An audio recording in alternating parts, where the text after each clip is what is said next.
you've pointed out the problem in terms of lobbying, in terms of proximity of Washington to Wall Street.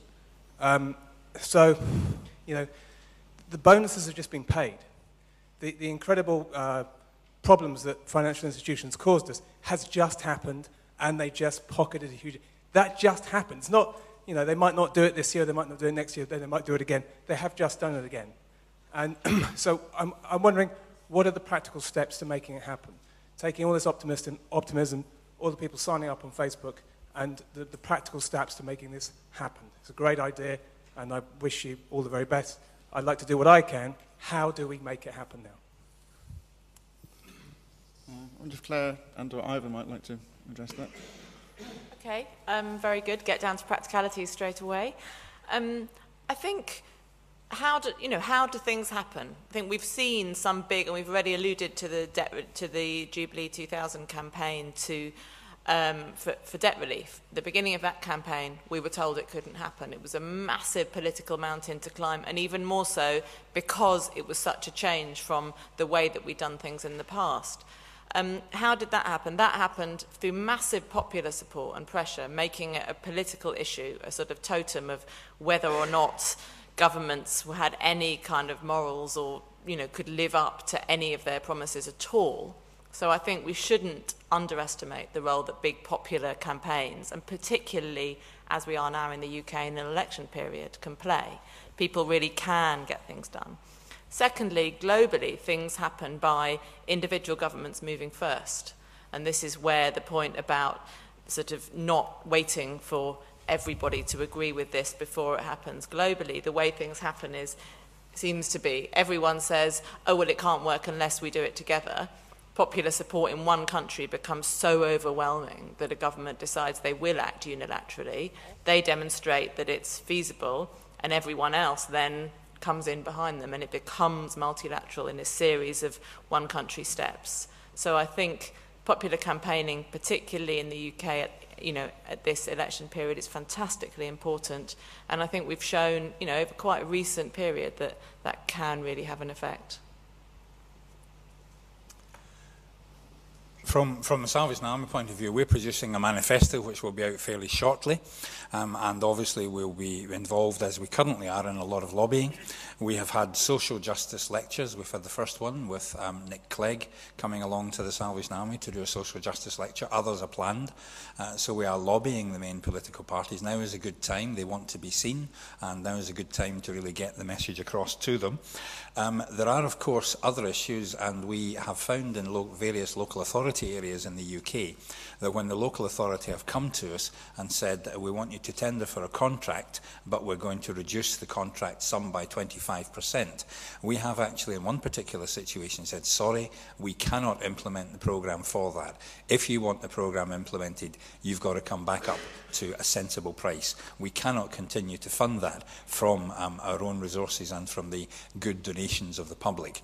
That local authority actually eventually turned round and gave us the contract at the previous price. So I think we've really got to start to play hardball sometimes. Maybe I could say a word about the U.S. context, which is that this is ripe for the U.S. context because the public is outraged about what's happened in the financial sector.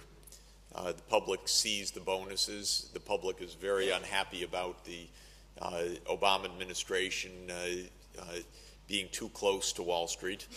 And I think the administration got off to the wrong start on this and spent a year basically with a view that I would call the Robert Rubin theory, which went back 18 years, which is, the key to success is to be nice to Wall Street. And after a year of this, I think they sense that that's substantively not the way this is going to work. And secondly, that politically it was just getting them deeper and deeper into a hole. And that's why the Obama administration belatedly but finally came out for a bank levy. That's a big step forward. Now, from our point of view, they then took the money off the table that's supposed to be going to the world's poor by immediately saying that this is a cushion for the next big bank failure, as if they're getting ready for that one again. And I think that what should happen from here is to say, okay, bank levy, you're already talking about financial transactions. Let's get harmonized, and let's get, financial tax, I should say. Let's get harmonized on what we're going to do on tax, and also you, the United States, have some responsibility on global development as well, and you're not getting off the hook so easily as to pocket this money, especially since this crisis started on Wall Street. So I think that the campaign has to have a component about calling the U.S. to account and to responsibility as well. There will be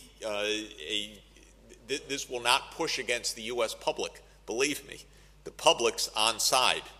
This is basically to say to the administration, you're halfway there now.